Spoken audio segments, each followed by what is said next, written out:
when I start moving rocks. Those over there, I'm gonna go get some buckets, a couple buckets, and put water in it so we can get those soaking. And then all this is I'm gonna try and put this back once we get the rocks placed. So I'm just gonna clean this up. I'm gonna turn you around.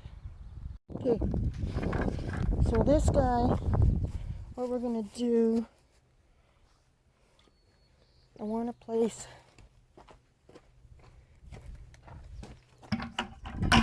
so these are like, they got tubers on them, right?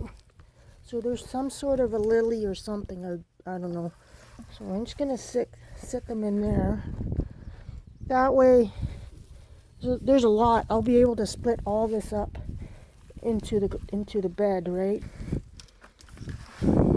This was in the bed already. Okay, so and then these guys, I'm gonna stick them in there too, right? Just so that they get water and get the rest of these tubers.